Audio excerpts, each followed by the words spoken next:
नमस्कार, मैं हूं अमित कुमार पालित। सुबह के 9 बजने जा रहे हैं, बड़ी खबरों के साथ हाजिर हैं हम। नमस्कार, स्वागत है आपका। आप देख रहे हैं इंडिया टीवी। आपके साथ मैं हूं ज्योत्सना पाटनी और अगले 1 घंटे में हम आपको दिखाएंगे हर वो बड़ी खबर जिस पर रहेगी आपकी नजर।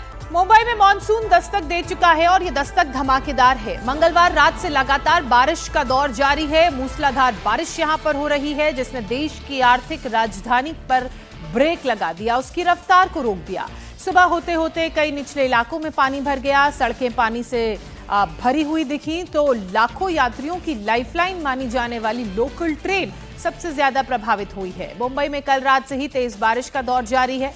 मुंबई के पश्चिम उपनगर में 190 mm, पूर्व उपनगर में 154 mm और शहर में 184 mm बारिश दर्ज की गई है।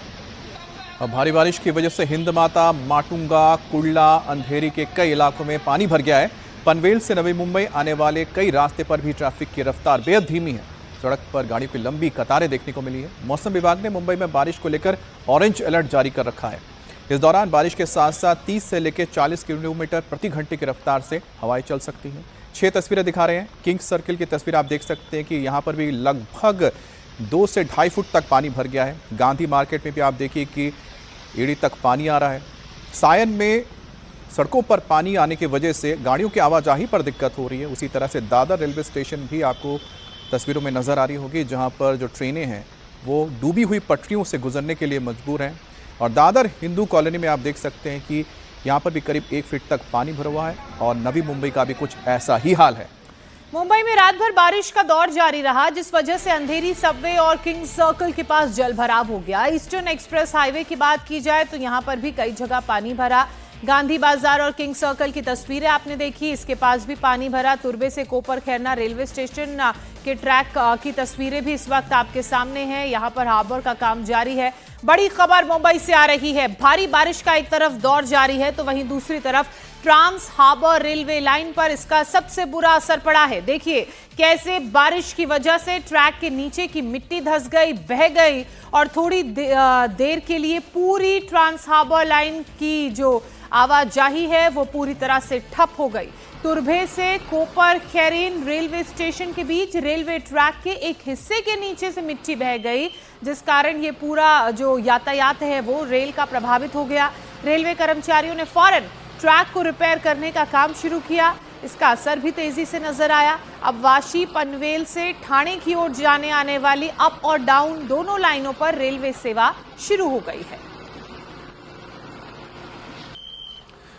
और मुंबई के चूना भट्टी इलाके में भारी बारिश के बाद सड़कों पर पानी भर गया है, जिसकी वजह से ट्रैफिक की रफ्तार पर ब्रेक लगाए। हालात ऐसे हैं कि सड़कों पर 1 से 2 फीट तक पानी भरा हुआ नजर आया, जिसकी वजह से लोगों को खासी परेशानी का सामना करना पड़ा।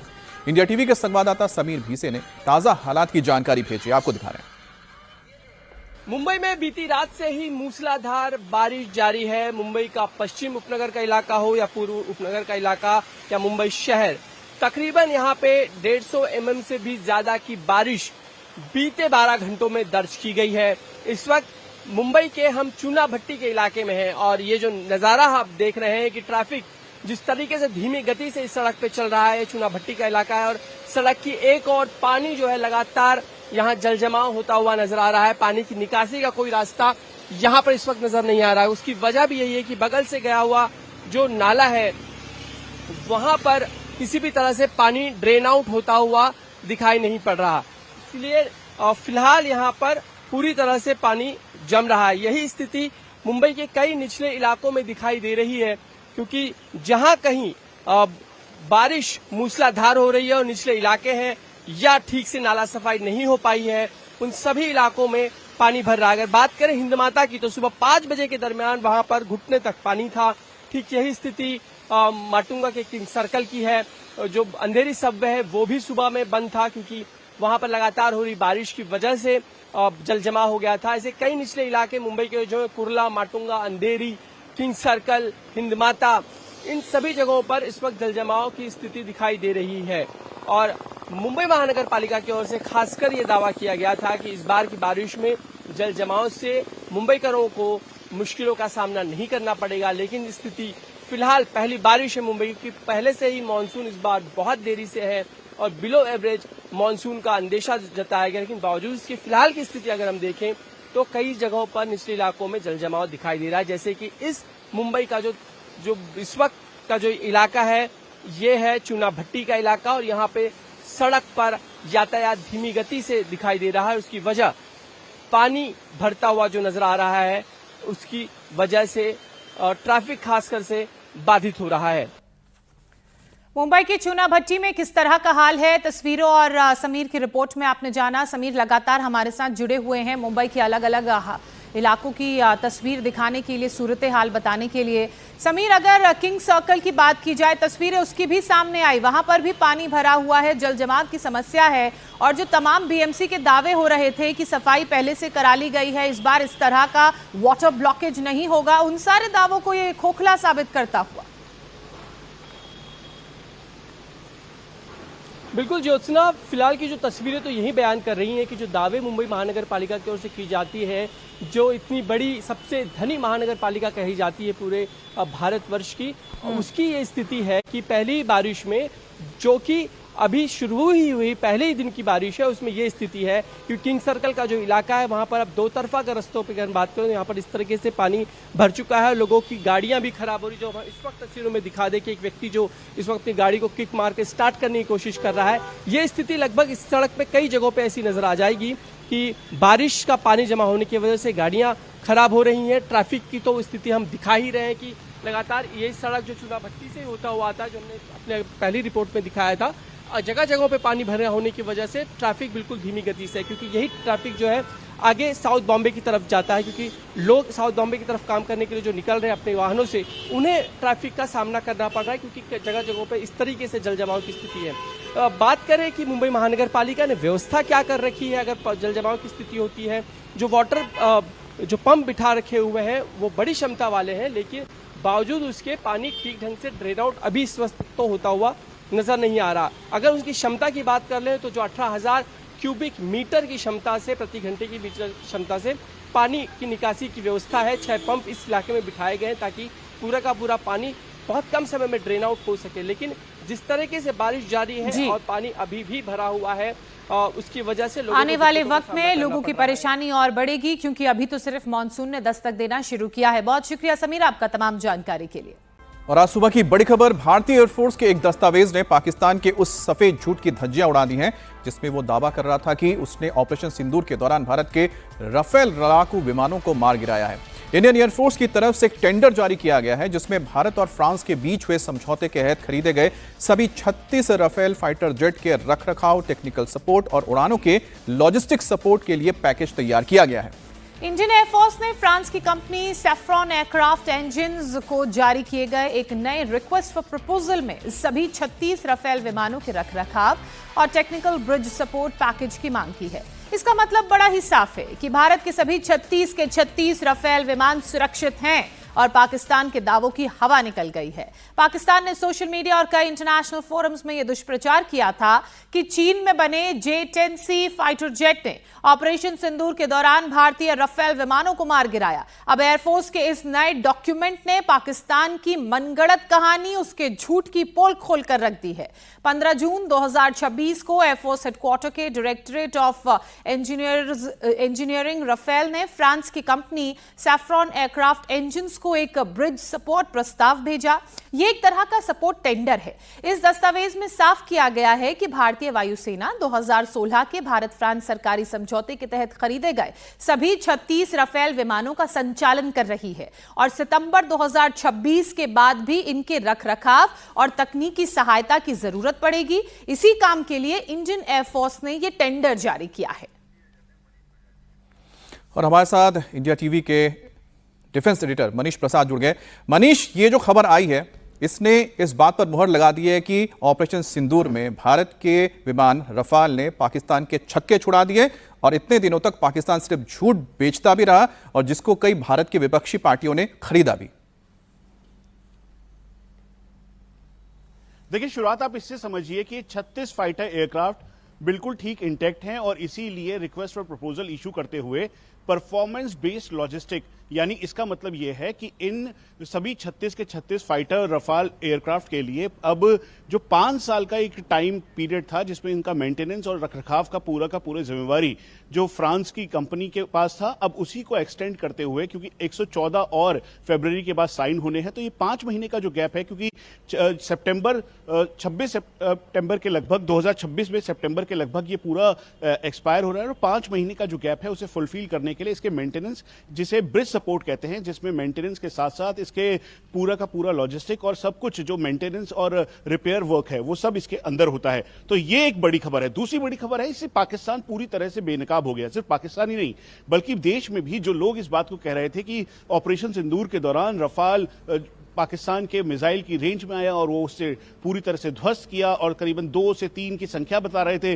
वो सब इसे पूरी तरह से नल एंड वॉइड करता है और ये पाकिस्तान के प्रोपेगेंडा को पूरी तरह से ध्वस्त करते हुए रिपोर्ट है। रिक्वेस्ट फॉर प्रोसीजर प्रपोजल का मतलब बिल्कुल क्लियर है कि आने वाले टाइम पर, क्योंकि ये सितंबर 2026 को खत्म होना है, फरवरी तक जो 114 और रफाल है उसके अप्रूवल के साथ उसका जो पूरा लेटर है वो साइन होना है। तो इसीलिए जो ये 5 महीने मेंटेनेंस के बाकी हैं, यानी 5 महीनों के बीच में इसमें लिखा हुआ है कि 36 एयरक्राफ्ट 12.5 आवर्स पर मंथ के हिसाब से फ्लाई करेंगे और 5 महीने तक का ये एक ब्रिज सपोर्ट सिस्टम के तौर पर ये कॉन्ट्रैक्ट होगा। और इसीलिए ये जो ब्रिज सपोर्ट सिस्टम है वो फरवरी में खत्म होता है और फिर उसके बाद इसे रिन्यू किया जाएगा। तो आप ये समझ लीजिए कि एक 2 बड़ी खबरें हैं। पहला, 36 के 36 रफाल इस समय पूरी तरह से सुरक्षित हैं, पाकिस्तान का प्रोपेगेंडा एक्सपोज हुआ और अब देश और आधुनिकीकरण की तरफ आगे बढ़ते हुए जहां ये ब्रिज सपोर्ट सिस्टम होगा, परफॉर्मेंस बेस्ड लॉजिस्टिक, आखिर सच को बहुत दिनों तक दबा के रखा नहीं जा सकता और कहते हैं ना, जो झूठ के हैं उसके पांव नहीं होते। बहुत बहुत धन्यवाद आपका। अब खबर पुणे से है, जहां रियल एस्टेट कारोबारी केतन अग्रवाल के मर्डर में बड़ा खुलासा हुआ है।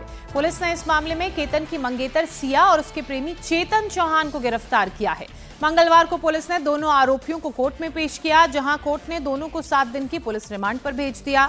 शुरुआती पूछताछ में दोनों ने पुलिस को बताया कि सिया केतन से शादी करना चाहती नहीं थी, इसलिए उसने केतन को लोहागढ़ के किले के पहाड़ी से धक्का दे दिया, जिससे केतन 400 मीटर गहरी खाई में गिर गया और उसकी मौत हो गई। अब पुलिस के मुताबिक सिया ने 19 जून को केतन का मर्डर करने से पहले 2 बार और कोशिश की थी, लेकिन प्लान कामयाब नहीं हो सका, जिसके बाद आखिर में सिया ने अपनी प्रेमी चेतन चौधरी के साथ मिलकर केतन को रास्ते से हटा दिया।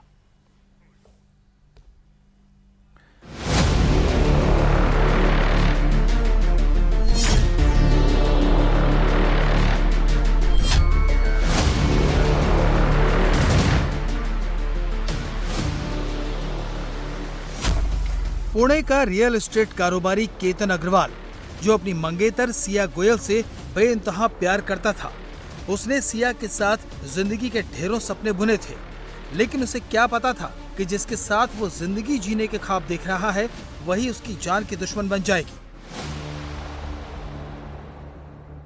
पुणे के केतन अग्रवाल की मौत के मामले में बेहद चौंकाने वाला खुलासा हुआ है। पुलिस के मुताबिक केतन की मंगेतर सिया गोयल ने अपने प्रेमी चेतन चौधरी के साथ मिलकर लोहागढ़ किले की पहाड़ी से 400 फीट गहरी खाई में धक्का देकर मार डाला। इस घटना ने इंदौर के चर्चित राजा रघुवंशी हत्याकांड की याद दिला दी, जिसमें सोनम रघुवंशी और उसके प्रेमी राज कुशवाहा ने मिलकर सोनम के पति राजा को धक्का देकर मार डाला। पुणे मर्डर केस में खुलासा हुआ है कि केतन परिवार के रियल एस्टेट कंपनी के डायरेक्टर थे, वहीं सिया पुणे के एक मसाला व्यापारी की बेटी है। इस साल नवंबर में राजस्थान के उदयपुर में स्थित एक शाही पैलेस में दोनों की शादी होने वाली थी। ये शादी दोनों के परिवारों ने तय की थी। घर में शादी की तैयारियां भी शुरू हो गई थी। मेहमानों के लिए 2 चार्टर्ड प्लेन बुक किए गए थे। बताया जा रहा है कि शादी को यादगार बनाने के लिए करीब 17 करोड़ रुपए खर्च करने की तैयारी थी, लेकिन ये शादी हो पाती उससे पहले ही सिया ने अपने बॉयफ्रेंड चेतन के साथ मिलकर केतन की हत्या कर दी। पुलिस के मुताबिक सिया केतन से शादी नहीं करना चाहती थी। पुलिस का कहना है कि केतन को रास्ते से हटाने के लिए सिया और उसके बॉयफ्रेंड चेतन चौधरी ने प्लानिंग बनाई। दोनों ने केतन को लोहागढ़ किले से 400 फीट गहरी खाई में धक्का दे दिया और इसे हादसा बताने की कोशिश की। ये जो लड़की है सिया गोयल, इसका एक फ्रेंड जो चेतन चौधरी नाम का है, जो इस जहाँ पे ये लड़की इसकी फैमिली का काम है मार्केट यार्ड में, उनकी भी दुकान उधर ही है। तो इनकी आपस में कुछ 1 साल के आसपास से पहचान थी। तो इन दोनों ने ये प्लान किया और प्लान करने के बाद इस घटना को अंजाम दिया और उस लोहगढ़ किले पे इन्होंने वो केतन अग्रवाल को धक्का दिया और वो नीचे गिरा और उसकी मृत्यु हो गई। पुलिस की पूछताछ में सिया और उसके बॉयफ्रेंड ने चेतन को बताया कि 14 जून को भी दोनों ने केतन को मारने का प्लान बनाया, लेकिन वो कामयाब नहीं हो सके।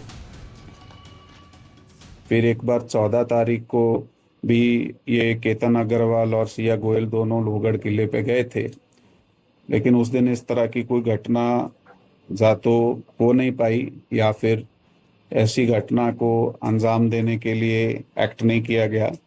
तो फिर 18 तारीख को वो जो चेतन चौधरी है तो वो वहाँ पे पहुँचा। ये लोग किले पे गए, पीछे से वो आया और वहाँ पे जाके उन्होंने इसको पुश किया और गिरने के बाद उसकी मृत्यु हो गई। केतन के पिता विशाल अग्रवाल का कहना है कि सिया ने केतन को रास्ते से हटाने के लिए 3 प्लान तैयार किए थे। पिता विशाल अग्रवाल के मुताबिक सिया और केतन 3 बार लोहागढ़ किले गए।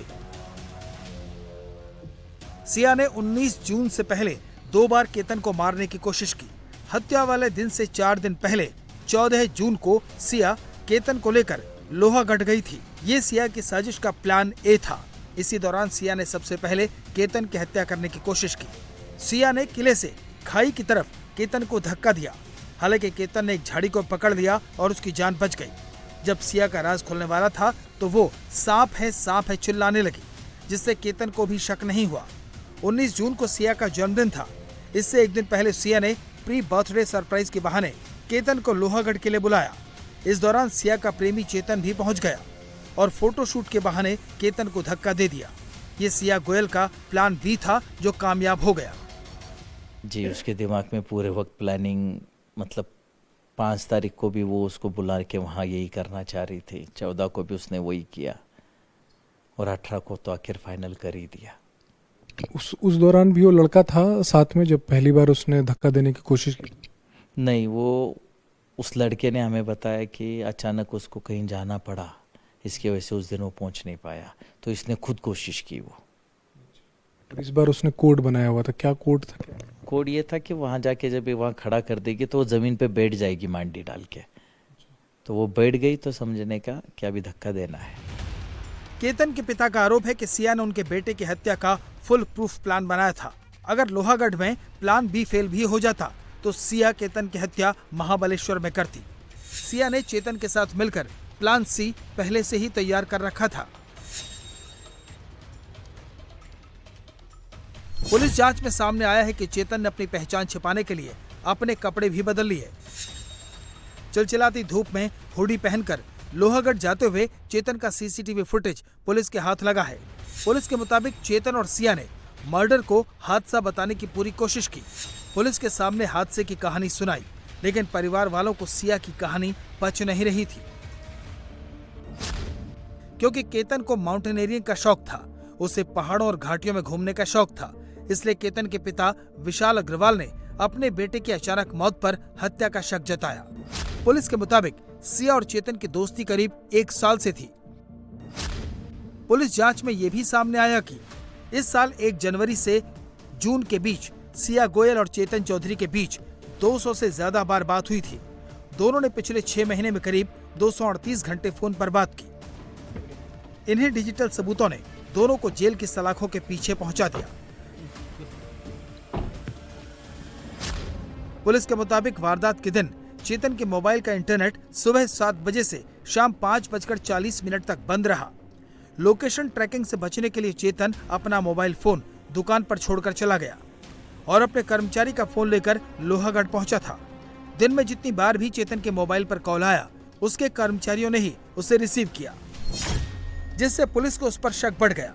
पुलिस के मुताबिक केतन और सिया जून के पहले हफ्ते में प्री वेडिंग शूट के लिए इंडोनेशिया के बाली जाने वाले थे, लेकिन यात्रा से ठीक पहले केतन का पासपोर्ट गायब हो गया, जिसके चलते पूरा प्लान रद्द करना पड़ा।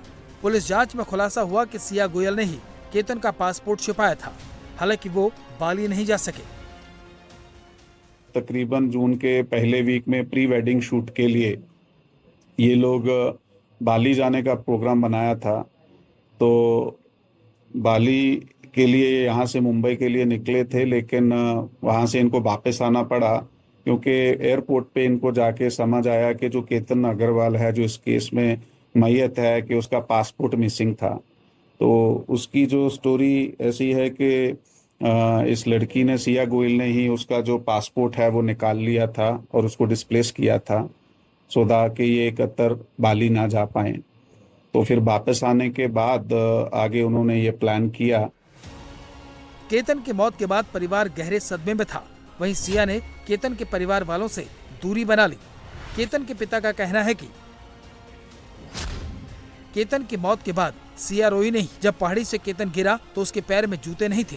सिया के पैर में भी जूते नहीं थे। केतन का केवल सिर फटा था, जिससे परिवार वालों को ये हादसा नहीं, हत्या लगने लगा। बहुत सारी बातें थी ना, जैसे उसने रोई नहीं वहाँ पे। फिर जब वो नीचे आई तो उसके पास शूज नहीं थे। शूज नहीं थे उसके पास? नहीं। फिर केतन के पास भी शूज नहीं थे। फिर वो केतन का जैसे सिर्फ सर फटा था, तो ऐसे लग रहा था कि गिरने से नहीं फट सकता। फिर उसके मतलब आगे तक भी उसका नहीं आना, रिएक्शन करना। फिर मार्केट से भी अलग अलग खबरें आने लग गई थी। जैसे लोगों को पता चला कि केतन अभी नहीं रहा, तो लोगों का ऐसा आने लग गया था कि इसको इन्वेस्ट करो। फिर पुलिस ने जब इन्वेस्टिगेशन शुरू किया तो पुलिस ने फर्स्ट डे सेकेंड डे ही बोला कि इसमें कुछ इश्यूज है, तो हमारा शक और बढ़ गया। हालांकि केतन की मौत के बाद सिया लगातार सोशल मीडिया पर केतन और खुद के वीडियो सैड सॉन्ग के साथ शेयर कर रही थी। इसके पीछे भी सिया का ही प्लान था। अगर वो ऐसा करेगी तो पुलिस के रेडार पर आने से बच जाएगी। वो पुराने वीडियोस पोस्ट कर रही थी, ऐसे दिखाने की कोशिश कर रही थी कि उसको भी दुख है, लेकिन उसका ऐसा कोई पर्सनली रिएक्शन, हमसे मिलना, फ़ोन पे बात करना, या जो दुख व्यक्त करने का, अगर किसी भी लड़की का होने वाला हस्बैंड जाता है उसको जो दुख होता है, ऐसा कुछ नज़र नहीं आ रहा था उसके अंदर। और फिर वो तो आई भी नहीं, तो पता भी नहीं चला कि क्या चल रहा है क्या नहीं। हम भी उसके इंस्टा के स्टोरीज पे ही देख रहे थे कि एक आधा सॉन्ग लगा रही है पुराना कोई, और उस पे ही चल रहा है। लेकिन तमाम कोशिशों और प्लानिंग के बाद भी दोनों कानून से बच नहीं सके। पुलिस अब इस मर्डर की पूरी कड़ी जोड़ने की तैयारी कर रही है। पुलिस फॉरेंसिक साक्ष्य जुटाने और ये पता लगाने में जुटी है कि साजिश में कहीं कोई और भी शामिल था या नहीं। और ऐसी ही खबर बेंगलुरु से भी है, जहां लिव इन रिलेशन से मना करने पर परिवार के 3 लोगों का मर्डर कर दिया गया।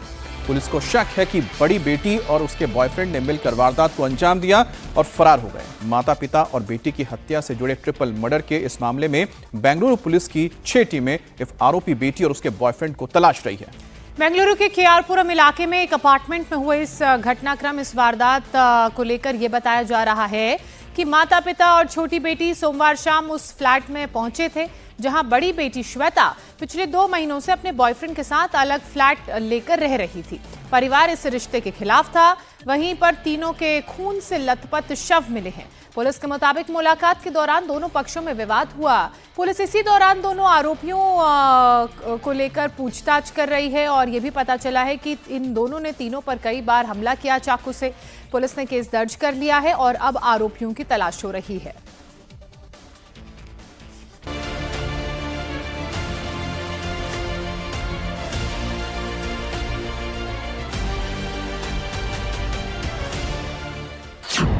बेंगलुरु में ट्रिपल मर्डर, माता पिता और बेटी की हत्या। लिव इन रिलेशन में खत्म किया परिवार, बॉयफ्रेंड संग, बेटी फरार। बेंगलुरु के केआरपुरम इलाके के साई ग्रीन अपार्टमेंट की दीवार पर फैले खून के ये धब्बे प्यार के लिए परिवार को खत्म करने, बॉयफ्रेंड के लिए अपने ही माता पिता और बहन की बेरहमी से हत्या की गवाही दे रहे हैं। इस अपार्टमेंट के ग्राउंड फ्लोर के फ्लैट नंबर 003 में हुई इस वारदात में अपने ही परिवार को बेरहमी से कत्ल करने का आरोप परिवार की बड़ी बेटी और उसके बॉयफ्रेंड पर लगा है।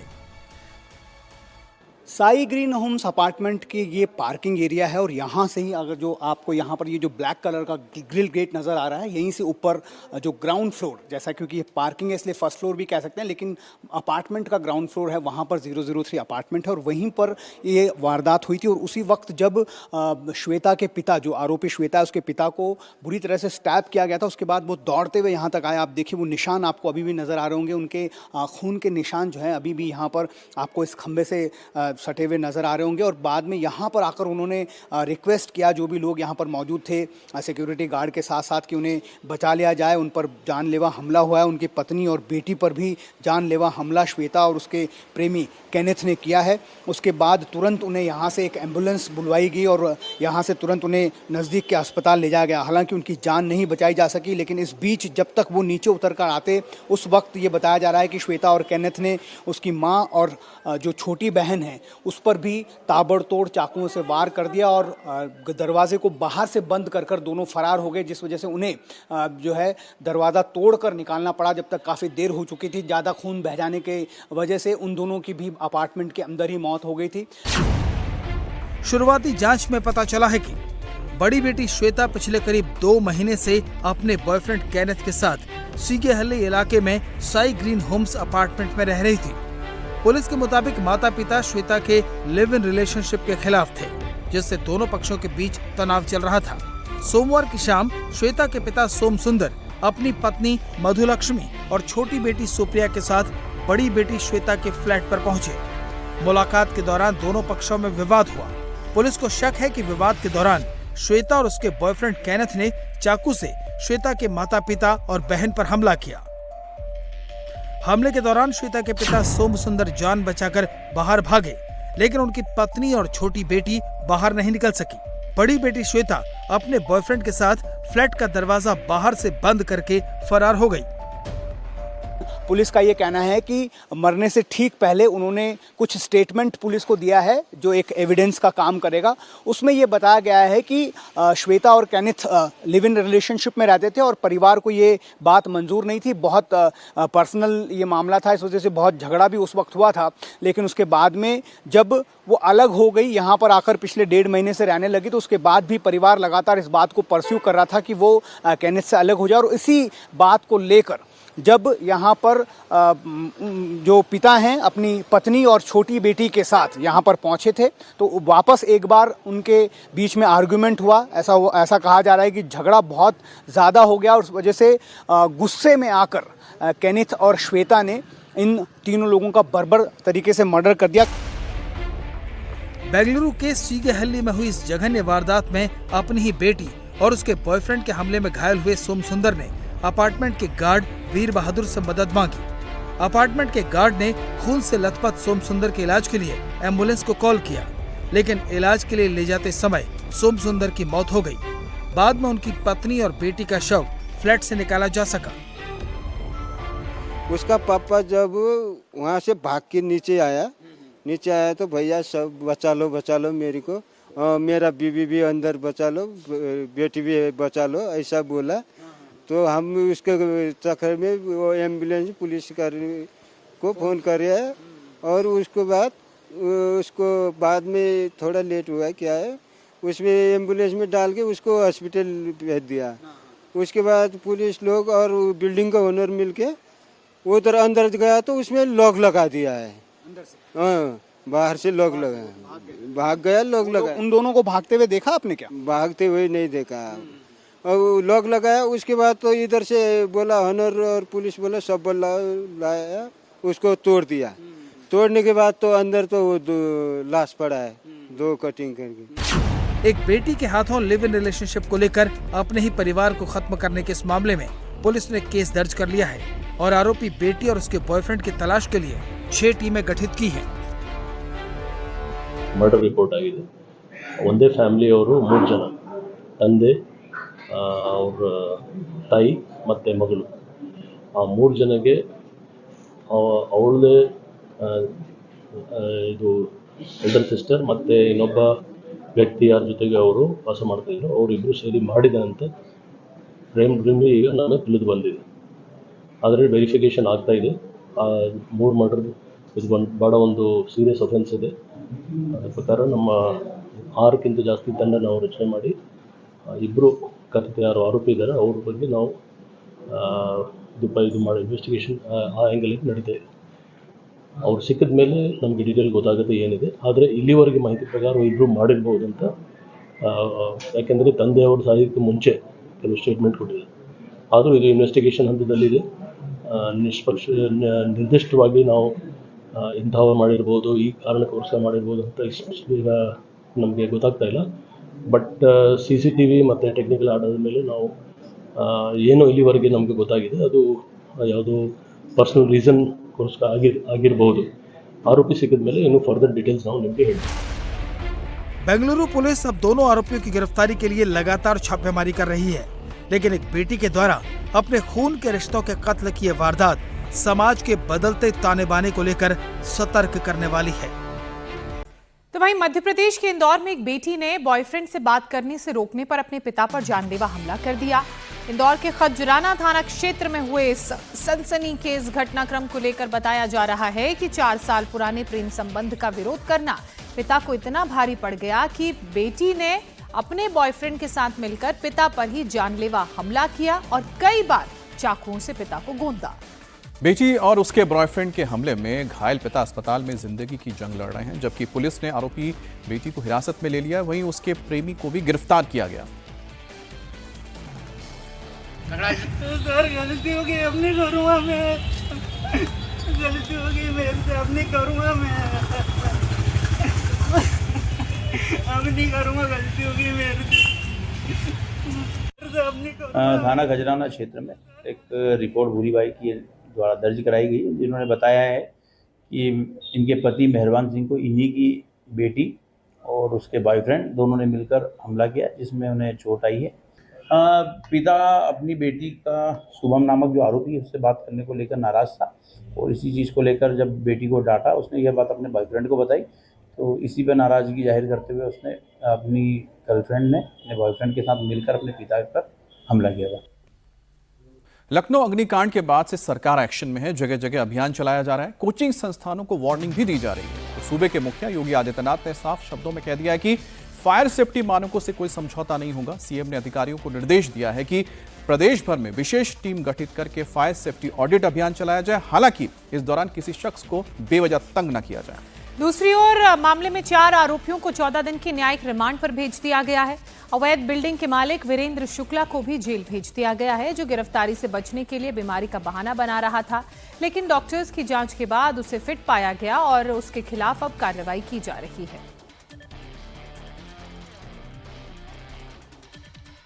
इस वक्त की एक बड़ी खबर, राम मंदिर में चढ़ावा चोरी पर एसआईटी अपनी रिपोर्ट उत्तर प्रदेश सरकार को सौंप चुकी है। अब इस मामले में आज बेहद महत्वपूर्ण दिन है।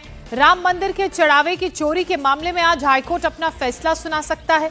इलाहाबाद हाईकोर्ट की लखनऊ बेंच में एक याचिका दायर करके इसकी जांच सीबीआई या किसी इंडिपेंडेंट एजेंसी से करवाने की मांग की गई थी।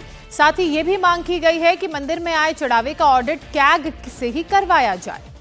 ये याचिका न्यायमूर्ति पंकज भाटिया और न्यायमूर्ति अमिताभ कुमार राय की खंडपीठ के सामने लगाई गई है। दूसरी तरफ एसआईटी ने अपनी रिपोर्ट सौंप दी है।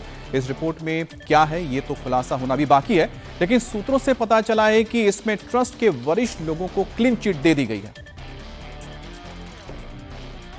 राजस्थान एटीएस ने जयपुर से एक महिला बबीता धाकर उर्फ खदीजा को गिरफ्तार किया है। बबीता धाकर उर्फ खदीजा पर पाकिस्तान के आतंकवादी संगठन जैश-ए-मोहम्मद से संपर्क में होने के गंभीर आरोप लगे हैं। शुरुआती जांच में सामने आया है कि बबीता राजस्थान के सवाई माधोपुर जिले की रहने वाली है। आरोप है कि वो सोशल मीडिया के माध्यम से कट्टरपंथी नेटवर्क के संपर्क में आई और धीरे धीरे जैश-ए-मोहम्मद आतंकी संगठन से जुड़े हैंडलर्स के संपर्क में आ गई।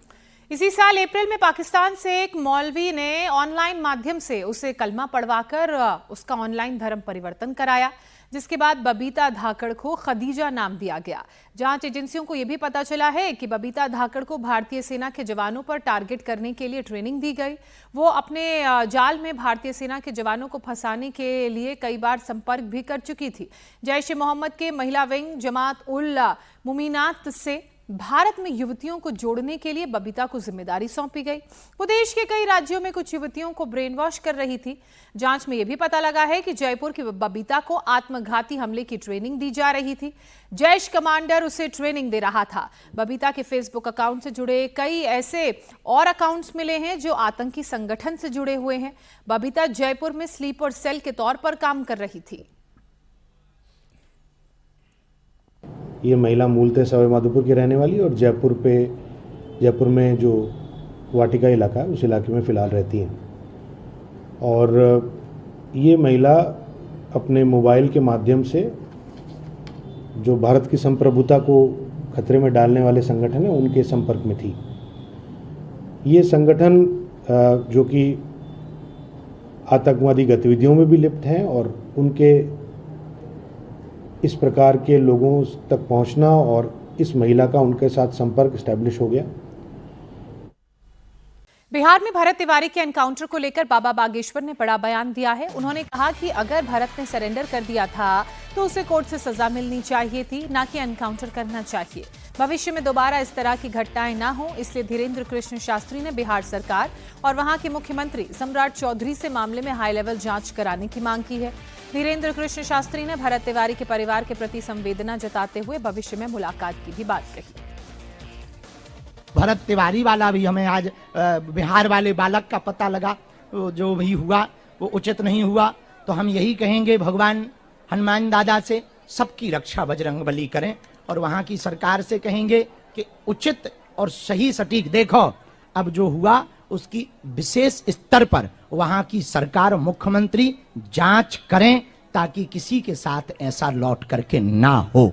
भरत तिवारी के परिवार को भी आशीर्वाद देते हैं और उनके परिवार को भविष्य में हम मिलेंगे भी। अब खबर राजधानी दिल्ली से, जहां उद्योग भवन के पास आज तड़के भीषण आग लग गई। मजदूरों द्वारा इस्तेमाल किए जा रहे करीब 200 टिन शेड्स आग की चपेट में आ गए। आग लगने से पूरे इलाके में दहशत का माहौल था। हादसे की सूचना मिलते ही दमकल की कई गाड़ियां मौके पर पहुंची। करीब 3 घंटे की कड़ी मशक्कत के बाद इस बेकाबू आग को कंट्रोल किया गया। ये पूरा इलाका सेना भवन के पास है, जहां निर्माण कार्य में लगे मजदूरों के रहने के लिए अस्थायी टिन शेड्स का कैंप बना था। शॉर्ट सर्किट से आग लगने की आशंका फौरी तौर पर जताई जा रही है और इन शेड्स के अंदर मजदूर उस वक्त खाना पकाने के लिए छोटे एलपीजी गैस सिलेंडर का भी इस्तेमाल कर रहे थे, जिन्हें समय रहते दमकल टीम ने बाहर निकाला, नहीं तो बड़ा हादसा हो सकता था। इस हादसे में किसी तरह का जानी नुकसान नहीं है और न ही कोई जख्मी हुआ है। गैस पाइपलाइन में हुआ ब्लास्ट, क्या क्या हुआ खाक। नालंदा की गैस एजेंसी में क्यों चलने लगे ईंट, कुर्सी और सिलेंडर। ओवरलोडेड डंपर से कैसे टूटा 3 जिलों को जोड़ने वाला पुल। देखिए नॉनस्टॉप अंदाज में एक्शन से भरपूर खबरें हमारी इस रिपोर्ट में। आराम से यहाँ पीछे से आराम से बंदा बच गया है, इसमें पुल पूरा चला गया है। टूटे हुए पुल के बीच फंसे डंपर से बाहर निकलता ये शख्स इसी डंपर का ड्राइवर है, जो पुल हादसे के वक्त उसके ऊपर से गुजर रहा था।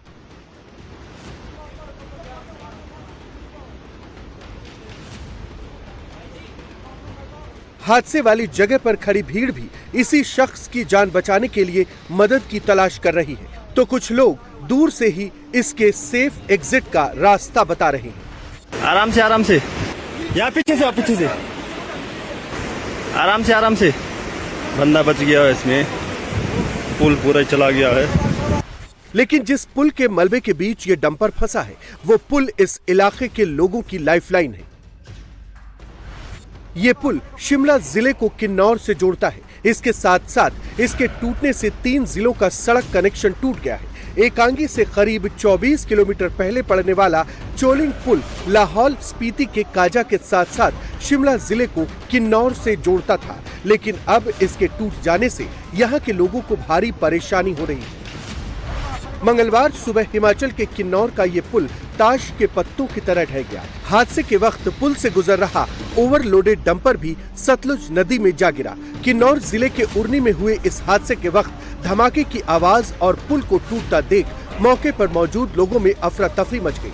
हादसे के बाद प्रशासन ने एहतियात के तौर पर इस रूट से गाड़ियों की आवाजाही बंद कर दी। शुरुआती जांच में रेत से लदे ओवरलोडेड डंपर के कारण पुल टूटने की बात सामने आई है।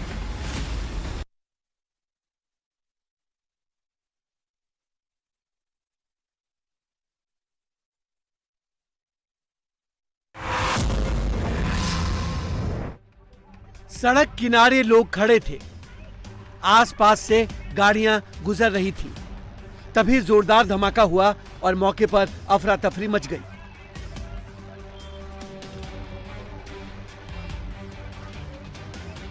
धमाका कितना जबरदस्त था वो आप सीसीटीवी फुटेज को देखकर अंदाजा लगा सकते हैं।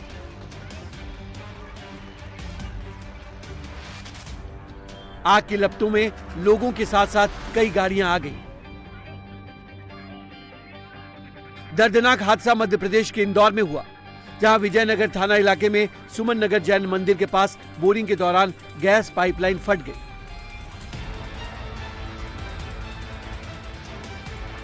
पाइपलाइन फटने से गैस रिसाव के बाद हुए धमाके और आगजनी में एक युवती समेत 3 लोग झुलस गए। वहीं घटना की सूचना पर मौके पर पहुंची दमकल ने कड़ी मशक्कत के बाद आग पर काबू पाया। हालांकि इस दौरान आग की चपेट में आने से कई गाड़ियां भी जलकर खाक हो गई। वहीं हादसे में मौके पर मौजूद पार्षद ने गैस एजेंसी की लापरवाही पर सवाल उठाए, तो गैस एजेंसी ने ठेकेदारों को इसका जिम्मेदार ठहराया।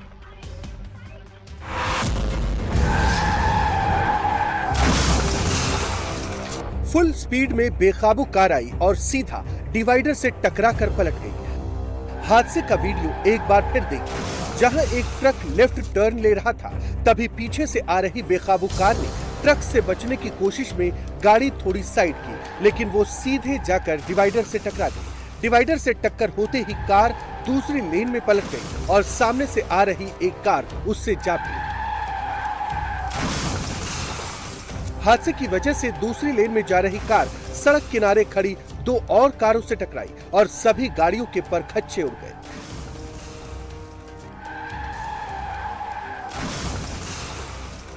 वीडियो राजस्थान के झुंझुनू का है, जहां बलवंतपुरा रेलवे फाटक के पास एक बड़ा सड़क हादसा होते होते टल गया।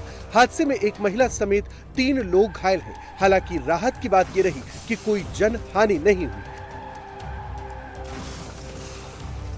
हादसे के तुरंत बाद आसपास के लोग मौके पर पहुंचे और घायलों को अस्पताल पहुंचाया गया।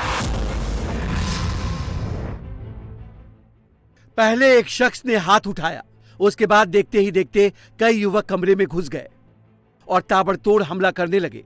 पहले डंडे मार मार कर लैपटॉप तोड़ा, फिर उसी डंडे से एजेंसी के कर्मचारियों को मारने लगे। एक शख्स ने पहले ईंट से हमला किया, फिर छोटा वाला सिलेंडर ही दे मारा।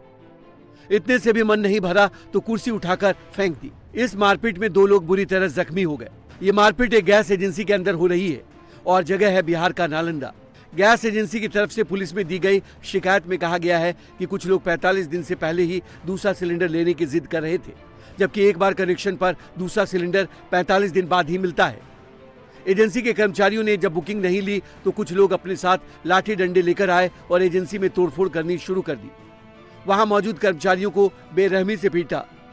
पहले तो कर्मचारियों ने विरोध करने की कोशिश की, लेकिन जल्द ही उन्होंने सरेंडर कर दिया और अपनी जान बचाने लगे।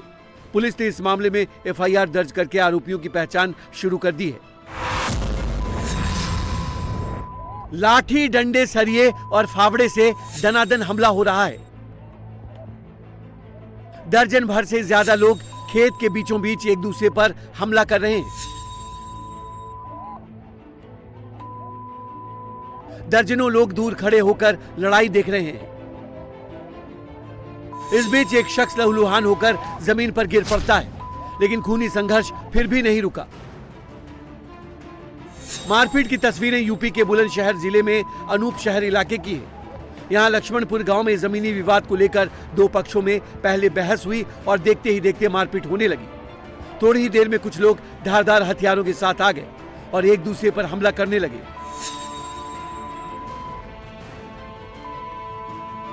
इस हमले में एक शख्स तो वहीं गिर पड़ा, कुछ और लोग बुरी तरह घायल हो गए।